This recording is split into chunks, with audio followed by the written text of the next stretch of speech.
Hello students, आज के video में आपका स्वागत है। मैं प्रोफेसर अलका गोयल आपको पढ़ा रही हूँ किसी भी प्रतियोगी परीक्षा के लिए आवश्यक भारतीय राज्य व्यवस्था की श्रृंखला के वीडियो। और आज हम पढ़ रहे हैं चैप्टर भारतीय संविधान की विशेषताएं पार्ट वी। स्टूडेंट, इसका फर्स्ट पार्ट यानी पार्ट ए मैं आपको पहले ही पढ़ा चुकी हूँ। आशा है आपको वो अच्छा लगा होगा। और आज मैं आपको पढ़ा रही हूँ इसकी अन्य विशेषताएं। तो 10 विशेषताएं मैंने पहले वीडियो जो 7वां भाग था उसमें पूरी करवाई थी। आपको जो भी क्वेरी हो वो आप उसमें मेरे को पूछ लीजिएगा मुझसे कमेंट करके। और अब मैं आगे इसमें बढ़ती हूँ। विभिन्न स्रोतों से लिया गया संविधान। अगली जो विशेषता है कि हमारा जो संविधान है वो विभिन्न स्रोतों से लिया गया है। जैसे कि इसका एक हिस्सा जो संरक्षणात्मक हिस्सा है वो 1935 के भारत सरकार अधिनियम से लिया गया है। जो भारत शासन अधिनियम था हमारी आज़ादी से पहले, बहुत बड़ा एक पार्ट उससे लिया गया है। इसके अलावा संविधान का जो दार्शनिक हिस्सा है वो मौलिक अधिकार और राज्य की नीति निर्देशक सिद्धांत जो हैं वो अमेरिकी और आयरलैंड के संविधानों से प्रेरित हैं। इसके अलावा जो इसका राजनीतिक हिस्सा है यानी कि मंत्रिमंडलात्मक प्रणाली यानी संसदीय व्यवस्था और संसदीय व्यवस्था के अन्य जो लक्षण है स्टूडेंट्स वो ब्रिटिश संविधान से लिए गए हैं। इसीलिए जो हमारे संविधान निर्माता जिन्हें कहा जाता है प्रारूप समिति के अध्यक्ष डॉक्टर भीमराव अंबेडकर ने हमारे संविधान को दुनिया के सभी ज्ञात संविधानों का निचोड़ या सार कहा है। स्टूडेंट, आपको इस जो विभिन्न स्रोतों से लिया गया जो विशेषता है इसके बारे में मेरा एक वीडियो ऑलरेडी मैं अपलोड कर चुकी हूँ कि हमारे संविधान पर किन किन देशों का प्रभाव है। वहां से आप इसका विस्तार जान सकते हैं, क्योंकि ऑब्जेक्टिव पेपर होते हैं ज़्यादातर सभी प्रतियोगी परीक्षाएं और बहुत छोटी छोटी बातें आपसे पूछ ली जाती हैं। अमुक किस कंट्री से लिया गया है, अमुक विशेषता कहाँ से ली गई है, तो वहाँ बहुत सारी विशेषताओं का मैंने उल्लेख किया है। सार्वभौमिक वयस्क मताधिकार। हमारे यहाँ पर वयस्क यानी अडल्ट मताधिकार है और एक व्यक्ति एक मत के आधार पर काम करता है। वर्तमान में प्रत्येक नागरिक, कोई भी स्त्री पुरुष 18 वर्ष या उससे अधिक आयु का है तो बिना किसी भेदभाव के, कोई जाति लिंग इत्यादि का कोई भेदभाव नहीं किया जाएगा। सभी को वोट डालने का अधिकार है। स्टूडेंट, मैं आपको एक बात बता दूं कि पहले हमारी ये आयु 21 वर्ष थी, लेकिन अब इसे घटा करके 18 वर्ष कर दिया गया है। इसके अलावा अगली बहुत ही महत्वपूर्ण विशेषता है मौलिक अधिकार। हमारे संविधान के भाग 3 में नागरिकों को मौलिक अधिकार प्रदान किए गए हैं, जिससे कि हमारे देश में जो राजनीतिक लोकतंत्र है उसको बढ़ावा मिल सके। और ये मौलिक अधिकार वर्तमान में 6 हैं, लेकिन जब संविधान लागू हुआ तो ये मौलिक अधिकार 7 थे। इसमें संपत्ति के अधिकार को हटा दिया गया। स्टूडेंट्स, आपको यदि अधिकारों के बारे में अधिक जानकारी चाहिए, भारतीय संविधान के मौलिक अधिकार जो हैं, तो आपको मेरा मौलिक अधिकारों से संबंधित जब मैं वीडियो आपको अपलोड करूंगी वहां आप इसको विस्तार से देख सकते हैं। इसके अलावा जो अधिकार हैं वो किसी अल्पसंख्यक बहुसंख्यक की इच्छा पर आधारित नहीं है, अपितु ये अधिकार प्रकृति से न्याय संगत है, अर्थात इनको कोई छीन नहीं सकता, सबको बराबर हैं। और यदि कार्यपालिका कोई निरंकुशता करती है या जो व्यवस्थापिका है राज्य की या केंद्र की, कोई भी यदि मनमाने कानून बनाती है या किसी प्रकार का कोई भी गलत इनका उल्लंघन होता है किसी भी रूप में, मतलब, तो हमारा न्यायालय इनकी रक्षा करता है। हम वहां याचिका दायर कर सकते हैं विभिन्न तरीकों से। तो वहां पर अनुच्छेद 32 है इसके अंतर्गत, जो कि संवैधानिक अधिकारों का उपचारों का अधिकार है, तो वो हमारे सबसे ज्यादा महत्वपूर्ण है और वो हमारे अधिकारों की इस रूप में रक्षा करता है कि यदि हमारे अधिकारों का हनन होता है तो हमें क्या क्या करना चाहिए। अब आते हैं स्टूडेंट मौलिक कर्तव्य। देखिए, जो मूल संविधान था उसमें नागरिकों के मौलिक कर्तव्यों का कोई प्रावधान नहीं था। बाद में स्वर्ण सिंह समिति की सिफारिश पर 1976 के 42वें संशोधन अधिनियम द्वारा, 42वां संशोधन अधिनियम बहुत ज्यादा महत्वपूर्ण रहा है क्योंकि इसमें बहुत सारी बातें इसके जरिए जोड़ी गई है, जैसे हमारी प्रस्तावना में भी जोड़ा गया है और भी काफी सारा है। जब मैं आपको संशोधन पढ़ाऊंगी तो जो महत्वपूर्ण संशोधन है, संशोधन प्रक्रिया भी पढ़ाऊंगी, मुख्य संशोधन आपको पढ़ाऊंगी, तब ये सारे संशोधन आपको डिटेल में बताऊंगी। तो उस समय जो 42वां संशोधन हुआ था उसमें 51A जोड़ करके हमारे 10 मौलिक कर्तव्यों को संविधान में जोड़ा गया और बाद में एक मौलिक कर्तव्य 86वें संविधान संशोधन द्वारा और जोड़ दिया गया। जो मौलिक कर्तव्य हैं वो भी नीति निर्देशक तत्वों के समान न्यायोचित नहीं है, अर्थात यदि मौलिक कर्तव्यों का उल्लंघन होता है या नीति निर्देशक तत्वों का उल्लंघन होता है तो न्यायालय कोई भी कार्रवाई नहीं करता। इसके विपरीत यदि मौलिक अधिकारों का उल्लंघन होता है तो न्यायालय बकायदा एक्शन लेता है। हम याचिका दायर कर सकते हैं, जैसे मैंने अभी आपको बताया कि विभिन्न अधिकार हैं हमको याचिका दायर करने के, और हम न्यायालय की शरण में जा सकते हैं क्योंकि वो हमें गारंटी देते हैं इन अधिकारों की। लेकिन मौलिक कर्तव्य और नीति निर्देशक तत्वों के संदर्भ में ये जो नियम है वो लागू नहीं है।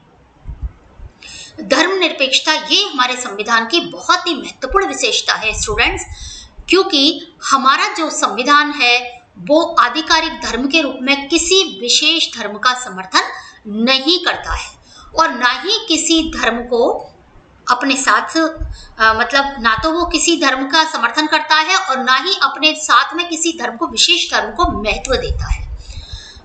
हर कोई व्यक्ति अपने धर्म के अधिकार मतलब अपने धर्म का पालन कर सकता है, यहाँ तक कि वो नहीं चाहे धर्म को, वो नास्तिक रहना चाहे, धर्म विरोधी रहना चाहे तो भी वो रह सकता है, क्योंकि राज्य इस प्रकार का कोई भी दबाव व्यक्ति पर नहीं डालता कि वह इस धर्म का पालन करे, इसका नहीं करे, या वो करे या नहीं करे। और राज्य के अधीन किसी भी कार्यालय में किसी भी व्यक्ति को इसके आधार पर नहीं रोका जाएगा कि वह अमुक धर्म का व्यक्ति है, और कोई भी राज्य द्वारा किसी भी व्यक्ति को धर्म या आस्था के आधार पर उसके साथ कोई भेदभाव नहीं होगा, क्योंकि हमारा भारत एक धर्मनिरपेक्ष, एक पंथ निरपेक्ष राज्य की स्थापना करता है। और जो पुरानी सांप्रदायिक व्यवस्था है जो कि पहले लागू हुई थी 1909 में, हमारे यहाँ पर इस तरह की सांप्रदायिकता जो लागू हो गई थी सांप्रदायिक प्रतिनिधित्व मार्ले-मिंटो एक्ट से, वो हमारे यहाँ पर आजादी के बाद में समाप्त कर दी गई। यानी प्रत्येक व्यक्ति को, कोई भी व्यक्ति किसी से देखिए किसी को मनवा भी नहीं सकता, कोई ये नहीं कर सकता कि आप इस धर्म को मानो। यदि ऐसा करता है तो यह व्यक्ति के मौलिक अधिकारों का उल्लंघन है, क्योंकि हमारे यहाँ पर मौलिक अधिकारों में जो धार्मिक स्वतंत्रता का अधिकार है अनुच्छेद 25 से लेकर 28 तक, वहां पर यह साफ लिखा हुआ है कि यदि कोई व्यक्ति किसी से जबरदस्ती करता है कि आप इस अधिकार को मानो, इस धर्म को मानो, या धर्म परिवर्तन करवाता है तो वो व्यक्ति न्यायालय की शरण ले सकता है। अगली चीज आती है स्टूडेंट्स आपातकालीन प्रावधान। आप देखते हैं कई बार हमारे देश में आपातकाल लग जाता है, बहुत सारे आपातकाल के उदाहरण हमारे सामने मौजूद हैं।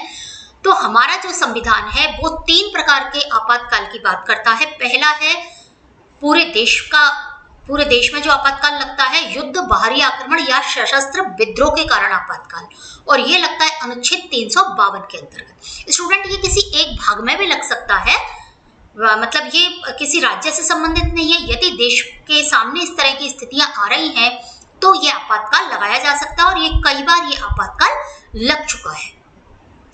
इसके अलावा राज्यों में संवैधानिक तंत्र की विफलता से उत्पन्न आपातकाल, ये आपातकाल में बहुत जगह लगता रहता है अनुच्छेद 356 के अंतर्गत।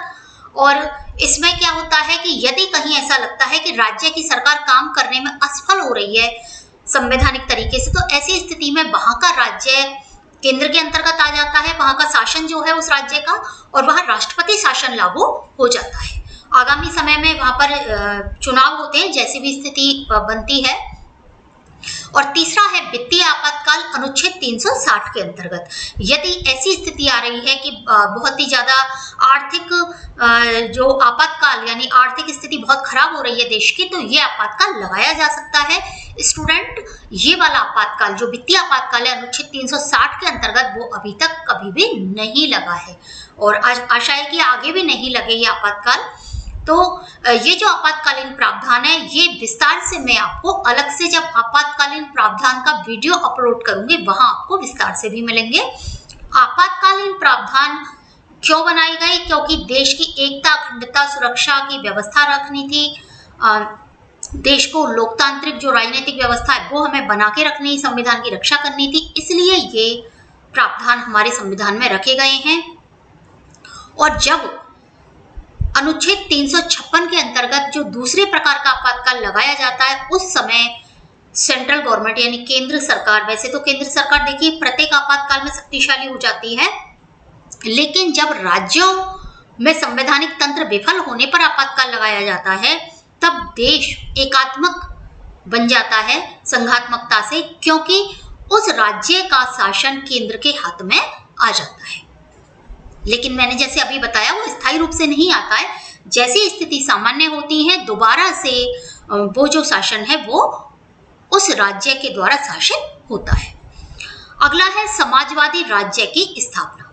देखिए स्टूडेंट, हमारे यहाँ पर समाजवाद का मतलब है सभी को बराबरी देना। समाजवाद का मतलब कोई साम्यवादी व्यवस्था नहीं है। हमारे यहाँ पर पहले से ही बिल्कुल प्रजातांत्रिक व्यवस्था है पूरी तरह से, और बहुत अच्छी तरीके से वो चल रही है।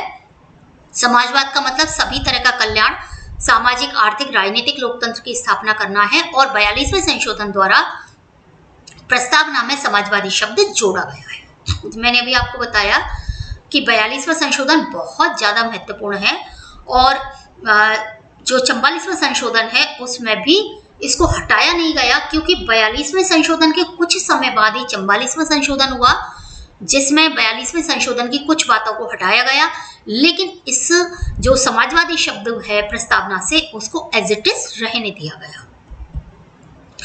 अगली चीज है अनुसूचित जाति और जनजातियों के लिए हमारे यहाँ विशेष अधिकार दिए गए हैं। ऐसा चूंकि हमारे यहाँ बहुत सदियों से इन जातियों का पूरी तरह विकास संभव नहीं हो पाया, ये जो आम भारतीय हैं, जो मुख्य धारा है, उनके साथ नहीं चल पाए, इसलिए हमारे संविधान के कुछ अनुच्छेद जिनका मैंने यहाँ उल्लेख किया है 15, 16, 17, 164, 243, 330, 332, 334, ये जो अनुच्छेद हैं ये इन जातियों की सुरक्षा के लिए विशेष रूप से बनाए गए हैं। यानी इन जातियों के लिए कुछ स्थान सुरक्षित होते हैं, नौकरियों में कुछ व्यवस्थाएं हैं, आरक्षण है, इनके लिए विधानसभाओं में, संसद में, पंचायती राज में, हर जगह इनके लिए स्थान सुरक्षित हैं, जिससे कि ये जातियां राजनीतिक स्तर पर भी, सामाजिक स्तर पर, आर्थिक स्तर पर प्रगति कर सकें। यदि आपको इनका विस्तार जानना है तो मैं इनसे संबंधित जब वीडियो अलग से आपको अपलोड करूंगी वहां ये आपको मालूम चलेगा। तो अगला है अंतर्राष्ट्रीय सहयोग तथा विश्व, यानी हमारा जो संविधान है वो अंतर्राष्ट्रीय सहयोग और विश्व शांति के आदर्श को मान्यता देता है और वसुधैव कुटुंबकम की बात करता है। यानी हम पूरी वसुधा, पूरी धरती को एक कुटुंब के समान मानेंगे, ये इस आदर्श को हम स्वीकार करते हैं। और अंतर्राष्ट्रीय सहयोग और शांति सुरक्षा के लिए भारत हमेशा प्रयत्न करता रहेगा। देखिए भारत ने कभी अपनी तरफ से युद्ध की बात नहीं कही है, और जहां तक हो सकता है भारत ने यूएनओ में अपनी सेना जो है भेजने का कई बार सेना भेजी है। आगे भी भारत का इसी प्रकार का रवैया रहा है कि वह विश्व शांति की बात करता है। हमारे यहाँ पर त्रिस्तरीय सरकार है स्टूडेंट। जब हमारा देश लागू हुआ था तो दोहरी व्यवस्था ही थी। उस समय केंद्र और राज्यों में ही शक्तियों का विभाजन था और उनके संगठन के बारे में बात कही गई थी। लेकिन 73वें और 74वें संवैधानिक संशोधन अधिनियम, अब देखिए ये भी संशोधन अधिनियम बहुत महत्वपूर्ण है। मैं आपको कुछ संशोधन तो निश्चित रूप से कराऊंगी और बहुत जल्दी ही इनका वीडियो मैं आपके लिए लेकर आऊंगी। तो इन दो संशोधनों ने हमारे यहाँ पर बहुत बड़ा बदलाव करा, एक तीसरा स्तर और हमारा स्थानीय सरकार को जोड़ दिया। तो इसमें जो ये दोनों जो है 1992 में हुए हैं, और जो 73वां संशोधन अधिनियम है इसमें एक नया भाग 9th और एक नई अनुसूची 11 जोड़ा गया, जो कि ग्रामीण क्षेत्रों के लिए है। तो ग्रामीण क्षेत्रों में पंचायती राज व्यवस्था और यानी वहां का स्थानीय स्वशासन। और जो 74 संशोधन अधिनियम है ये शहरी क्षेत्र में है, और इसमें 9th एक भाग और अनुसूची 12 जोड़ी गई, जो कि शहरी क्षेत्र में स्थानीय सरकार के लिए है। स्टूडेंट, जो भी अनुसूची है या जो अनुच्छेद है, इनका सबका एक वीडियो मैं ऑलरेडी आपके लिए अपलोड कर चुकी हूँ। यदि आपको भारतीय राज्य व्यवस्था की एक एक बात की जानकारी लेनी है, आप किसी ऐसी परीक्षा का हिस्सा बन रहे हैं, जैसे कोई प्रशासनिक सेवाओं का आप हिस्सा बन रहे हैं, किसी राज्य का या सेंट्रल गवर्नमेंट यूपीएससी का, तो आपको ये सब चीजें, एक एक चीज की जानकारी मैं आपको दे रही हूँ, ये आपके लिए बहुत ही ज्यादा इम्पोर्टेंट होने वाला है। वैसे भी आप मेरे वीडियो को अंत तक देखें, और जो भी आपको लग रहा है कि मैडम इस विषय पर हमें और चाहिए या यहाँ पर संभवतः आपने गलत बताया है, तो मैं आपकी क्वेरी निश्चित रूप से दूर करूंगी। तो स्टूडेंट, आशा है आपको मेरा ये वीडियो पसंद आया होगा, और आपके जो भी कमेंट हो, जो भी आप चाह रहे हो, जो भी आपको कुछ अच्छा या खराब भी लग रहा है, तो आप निश्चित रूप से कमेंट बॉक्स में जरूर लिखें, और मेरे channel political science for college students को सब्सक्राइब करना ना भूलें। धन्यवाद।